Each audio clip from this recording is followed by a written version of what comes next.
So August Capital was started by a guy named Dave Marquardt. And Dave Marquardt is, there's 6 partners at August, myself and 5 other people. Dave was the founder, and Dave's kind of the most successful venture investor that I bet. Has anyone heard of Dave Marquardt in this audience? Okay, so we got like 2 people. Would it surprise you to know that Dave Marquardt was the very first investor in Microsoft, Sun, Compaq, Symantec, Seagate, Xilinx? He was the only private investor in Microsoft. He sits on that board after 28 years. Still, he invested in a 20-something-year-old kid and a team of a dozen people doing something that seemed interesting to him. And today, that corporation, we all know the numbers. I mean, tens of thousands of people employed. But more importantly to me, like it changes the way that we behave every day. And maybe to be cool, I should talk about Apple, not Microsoft, but or Apple or Google or any of these things. From where I sit, the venture business is about enabling the coolest stuff on the planet and making it possible for it to become meaningful and large and change the way that we live our lives, right? I mean, sitting in one pocket I have the incredibly outdated Trio, and then and then the other pocket I have the Nexus 1, which has taken the place of my iPhone, and I can't imagine, frankly, living my life without these devices. And I can't imagine watching television without a computer in my lap. And my kids certainly can't imagine living life without computers. They could do without television.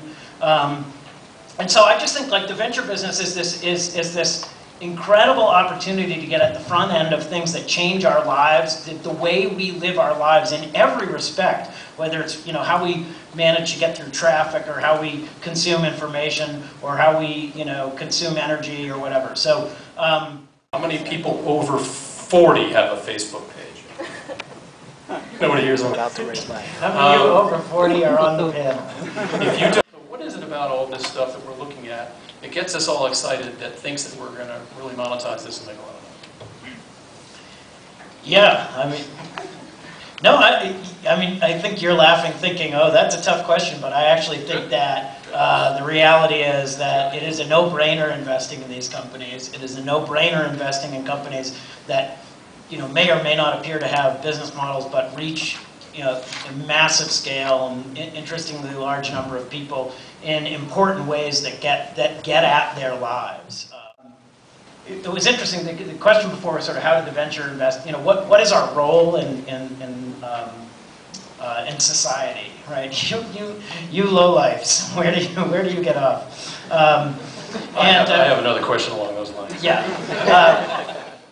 Now social media. Social media, I think, is one of the most important, most dramatic changes in the media landscape ever. I think that I have said and will continue to say that anyone who's building an experience on the internet that does not engage people in a community, does not have a social networking aspect to it, is dead in the water. It will not exist. It will get no traction. It will not be meaningful, because all of these experiences are now informed by not only how we interact with them, but how we interact with each other across these things. Now the monetization question, right? Which is, yeah, that's great, David, but these things have to make money. If I am, not only am I firmly of the belief, but history has demonstrated that the things that are meaningful to us and play a meaningful role in our lives are easily monetized in one way or the other. They don't, they don't go away. They're built into the fabric of what we do. And so, how we really want to invest in is the platform, not the thing built on top of the platform. And in fact, it's very rare that we make money in investments that are built on top of a platform. Now, there's a big, interesting question here, which is, can you then build a big business on top of Facebook because it's a platform? Can you build a big business sitting on top of the iPhone because it's a platform?